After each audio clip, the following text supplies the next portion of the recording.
Friends, welcome to our channel. Latest ఎపిసోడ్లో ఏం జరగబోతుందో ముందుగానే తెలుసుకుందాం. ఫ్రెండ్స్, డైలీ సీరియల్ నోటిఫికేషన్ కోసం ఛానల్ని సబ్స్క్రైబ్ చేసుకోండి ఫ్రెండ్స్. అండ్ పక్కనే ఉన్న బెల్ ఐకాన్ని క్లిక్ చేసి ఆల్ ఆప్షన్ని సెలెక్ట్ చేసేయండి. ఇక కూతురు విషయంలో లక్ష్మి చూపిస్తున్న ప్రేమకు మిత్ర అయితే ముగ్ధుడైపోతాడు. ఆ ఆనందంతోనే లక్ష్మిని హాక్ చేసుకొని ఆనందంతో దగ్గరికి తీసుకుంటాడు కదా భార్యను. ఇది చూసేసిన జాను తాను కూడా ఎంతో సంతోషపడిపోయి అక్కని బావ ప్రేమతో దగ్గరికి తీసుకున్నాడు. ఈ ఒక్కరోజే కాదు, జీవితాంతం వాళ్ళిద్దరూ ఎప్పుడూ అలాగే ఉండేటట్టు చూడు దేవుడా అని చెప్పేసి జాను కూడా వివేక్తో చెప్పి ఎమోషనల్ అయిపోతూ ఉంటుంది. అయితే ఇక ఇదిలా ఉండగా మార్నింగ్ అవ్వటంతో అందరూ కోర్టు దగ్గరకైతే వెళ్ళిపోతారు.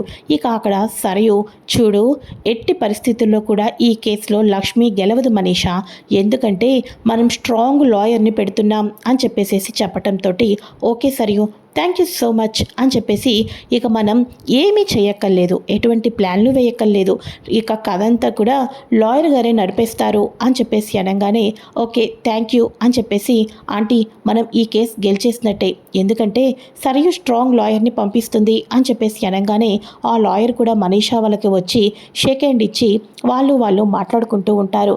అయితే ఇక దేవయాని వాళ్ళు లక్ష్మితోటి ఈ కేసు గెలవాలి అంటే మన వల్ల కాదేమో అనిపిస్తుంది లక్ష్మి, ఎందుకంటే పార్వతి తరపున ఉన్న లాయరు చాలా స్ట్రాంగ్ లాయర్, ఆ లాయర్ని దాటించి ఎవరు ముందుకు వెళ్ళలేరేమో అని అనగానే మీకు అంతవరకే తెలుసు, కానీ ఇక పాప మిత్రగారికి మాత్రమే సొంతం కావాలి అని చెప్పేసి నేను కూడా నెంబర్ 1 లాయర్ని రంగంలోకి దింపుతున్నాను అని చెప్పేసి అనగానే ఒక్కసారిగా ఆ లాయర్ రాకని చూసి అందరూ షాక్ అయిపోతారు. లక్ష్మి ఏంటి, ఎక్కడో ఉన్న లాయర్ ఆయన టేక్ ఆఫ్ చేసిన కేసు ఎప్పుడు దాకా చరిత్రలో ఓడిపోయినట్టే లేదు అని చెప్పేసి అనటంతో ఇక వీళ్ళందరూ కంగారు పడిపోతూ ఉంటారు. మేడం, అవతల వాళ్ళు ఎంత పోటుగాళ్ళైనా పర్వాలేదు, మన దగ్గర సాక్ష్యాలు ఉన్నాయి మేడం, సాక్ష్యాలు ఉన్నాయి అని చెప్పేసి మనీషాతో మాట్లాడుతూ ఇక అందరూ కూడా లోపలికైతే వెళ్ళిపోతారు. ఇక లోపలికి వెళ్ళిన తర్వాత లాయర్ గారితో ఇక జడ్జి గారితో ఈ లాయర్లు ఇద్దరు కూడా మాట్లాడుతూ ఉంటారు. పార్వతి తను నా కూతురండి, నా కూతురు ఉందని తెలిసింది, నా కూతురుని తీసుకుని వెళ్దామంటే నన్ను ఇక్కడ దాకా తీసుకొని వచ్చారు అని చెప్పేసి పార్వతి కన్నీళ్ళు పెట్టుకుంటూ చెప్తూ ఉంటుంది. ఇక మిత్ర చిన్నప్పటి నుంచి తను నా చేతుల మీద పెంచాను, అడాప్ట్ కూడా చేసుకున్నాను యువర్ ఆనర్ అని చెప్పేసి మిత్ర తరపున విషయాలన్నీ కూడా మిత్ర కూడా చెప్తాడు. అయితే ఇక ఇదిలా ఉండగా ఇక మిత్ర తరపున లాయర్ వచ్చేసేసి తను తల్లి అయితే ఇచ్చేస్తాం, కానీ తన తల్లి కాదు యువర్ ఆనర్ అని చెప్పేసి మన మిత్ర తరపున లాయర్ అయితే చెప్తూ ఉంటారు. అయితే ఇక వెంటనే పార్వతి తరపున ఉన్న లాయర్, యువర్ ఆనర్, ఇటువంటి తప్పుడు నిర్ణయాలు తీసుకొని ఒక తల్లికి బిడ్డకు ఎప్పటికీ దూరం అనేది చేయకూడదు. తల్లి బిడ్డల అనుబంధం అనేది ఆ దేవుడు సృష్టించిన అనుబంధం, అటువంటి ప్రేమ ఎవరికి కూడా దూరం కాకూడదు. కాబట్టి నేను ముందుగానే పాప తన కూతురి అనే సాక్ష్యాల్ని కూడా మీకు ప్రవేశపెడుతున్నాను, ఒకసారి చెక్ చేయండి యువర్ ఆనర్ అని చెప్పేసి పార్వతి తరపున లాయర్ అయితే చెప్తారు. ఇక వెంటనే ఆ లాయర్కి అవన్నీ కూడా ఫైల్స్ అన్నీ ఇవ్వటంతో లక్కీకి పార్వతీకి డిఎన్ఏ టెస్ట్ చేస్తే ఎక్కడ దొరికిపోతారా అని చెప్పేసి ముందుగానే డిఎన్ఏ మ్యాచ్ అయిందని చెప్పేసి ఇదిగోండి డిఎన్ఏ టెస్ట్ పేపర్స్, లక్కీ తన కూతురే అని చెప్పేసి అనగానే ఇక వెంటనే మిత్ర, లక్ష్మి అందరూ కూడా షాక్ అయిపోతారు.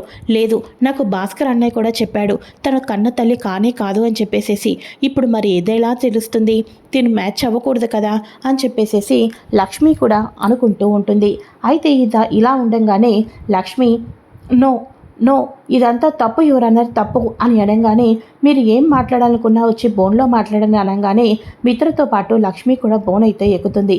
బోన్ ఎక్కిన తర్వాత తిను అబద్ధాలు చెప్తుంది యువర్ ఆనర్, తన కూతురు కానే కాదు, ఎక్కడ మీరు డిఎన్ఏ టెస్ట్ అంటారా అని తను ముందుగానే తీసుకొని వచ్చింది, కన్న తల్లి అని ఇప్పటికి 10 సార్లు చెప్పింది. ఈ ప్రపంచంలో కన్నతల్లి అనేవాళ్ళు బిడ్డ మీద అపారమైన ప్రేమను చూపిస్తారు. తను వచ్చి మా ఇంటికి వచ్చి 3 రోజులు అయింది.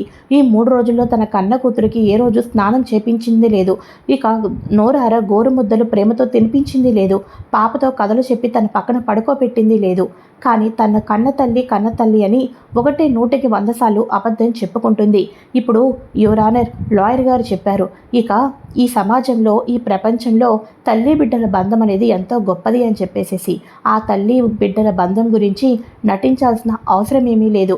ప్రేమను చూపించమని కోరుకోవాల్సిన అవసరమేమీ లేదు. సమయాలు సందర్భాలు బట్టి ఆ ప్రేమ అనేది బయటపడిపోతుంది.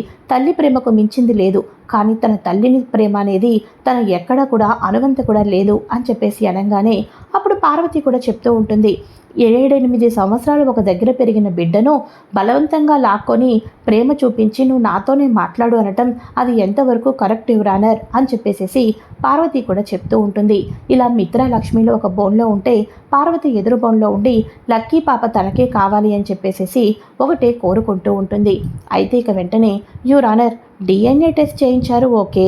లక్కీ తన కూతురని నిరూపించుకున్నారు, అది కూడా ఓకే. కాకపోతే తను ఏం చెప్పింది, తను బిడ్డ దగ్గరికి నువ్వు ఫస్ట్ రోజు ఎందుకు రాలేదు అంటే తను ప్రేమించిన వ్యక్తి మోసం చేసింది అని చెప్పింది. అలాంటప్పుడు ప్రేమించిన వ్యక్తి మోసం చేసిన తర్వాత కూతురు గురించి బ్రతుకుతున్నాను అని చెప్పింది.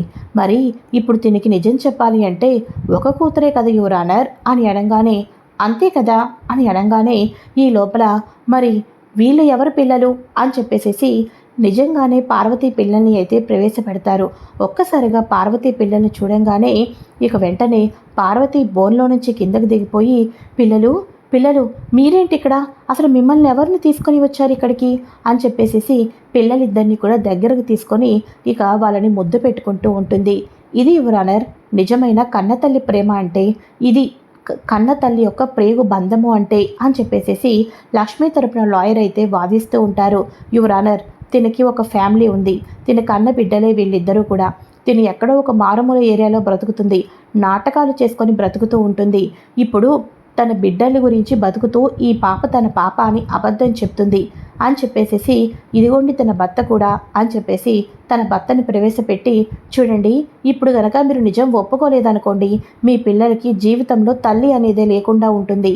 ఇక మీ బతుకు తెరువు కోసం అబద్ధాలు చెప్తున్నారు, కానీ ఒక నిండు జీవితాన్ని బలి చేద్దాము అనుకుంటున్నారు.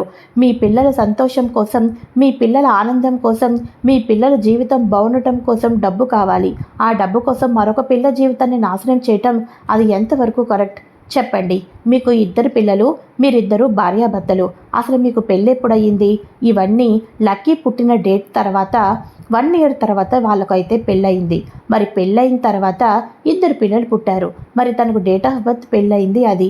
మరి పెళ్ళి కాకముందు తను బిడ్డను కనింది, DNA టెస్ట్ ఇదంతా ఏంటి అని చెప్పేసి ఇప్పుడు మీ కాపురంలో కూడా కొత్త సమస్యలు వస్తాయి అని చెప్పేసి తన భర్త కూడా ఏంటి నాటకమని ఒప్పుకో, లేకపోతే నీ మీదే నిందపడేటట్టు ఉంది. హ్యాపీగా భార్యాభర్తలం కాపురం చేసుకుంటూ మన పిల్లలతో ఆనందంగా ఉన్నాం. కానీ ఇప్పుడు చూడు, సమాజం మన ఇద్దరికీ పెళ్ళవకముందే నీకు అంతకుముందే పెళ్ళయ్యి పాప ఉంది అన్నట్టుగా నిందలు వేస్తుంది. ఇవన్నీ మనకు అవసరమా, నిజం ఒప్పేసుకోవే అని చెప్పేసి తన భర్త కూడా చెప్పడంతో సరే అని చెప్పేసేసి ఇక వెంటనే డబ్బు కోసం ఇదంతా చేశాను. నిజంగానే లక్కీ పాపకి నాకు ఎటువంటి సంబంధము లేదు. లక్కీ తల్లిని నేను కానే కాదు. నిజం ఒప్పుకున్నాను.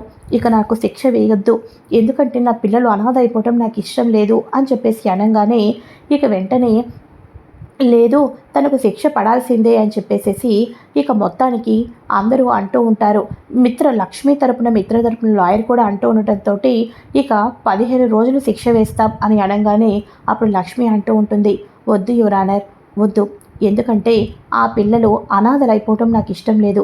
ఆ తల్లి జైలుకి వెళ్తే పిల్లలు నీ తల్లి జైలుకి వెళ్ళిందని తోటి సమాజంలో ఉన్న పిల్లలు ఎక్కిరిస్తారు. ఆ పిల్లలు ఆనందంగా ఉండాలి. తప్పు ఒప్పుకుంది కాబట్టి తనని వదిలిపెట్టేసేయండి.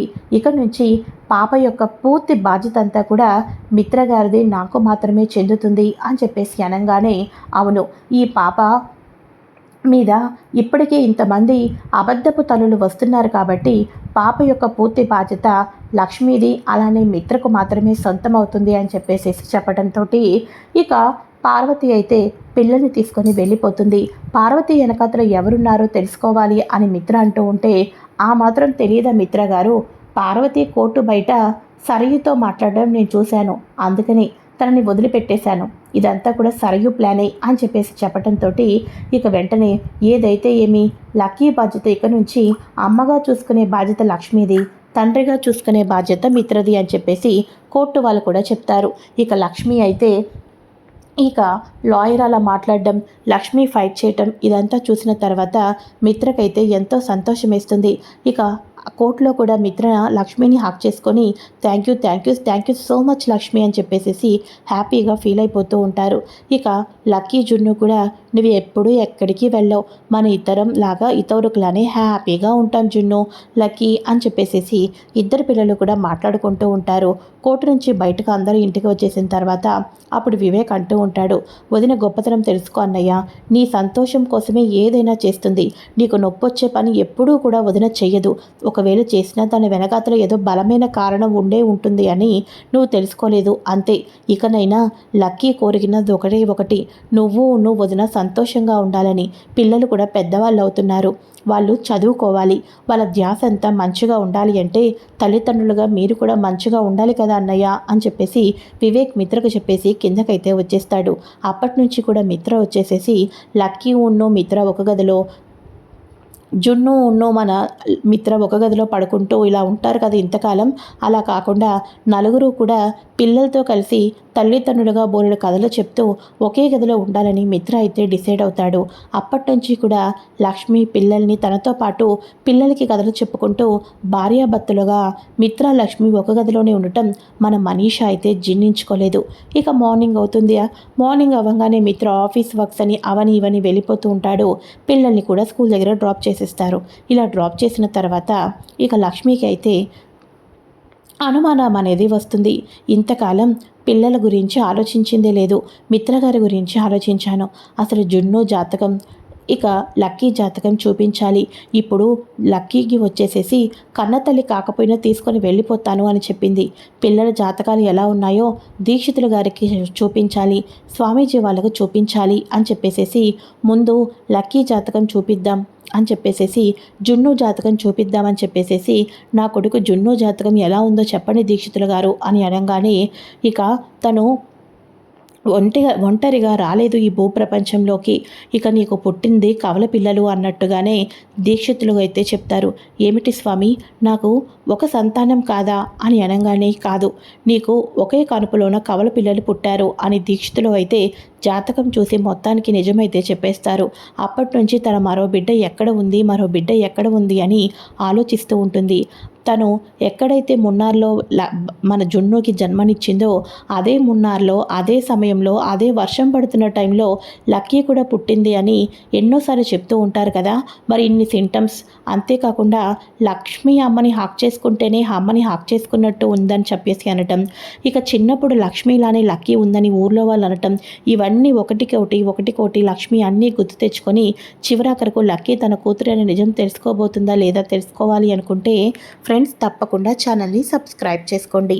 ఓకే ఫ్రెండ్స్, ఈ వీడియో కనుక నచ్చినట్లయితే లైక్ చేయండి. Thanks for watching. బాయ్.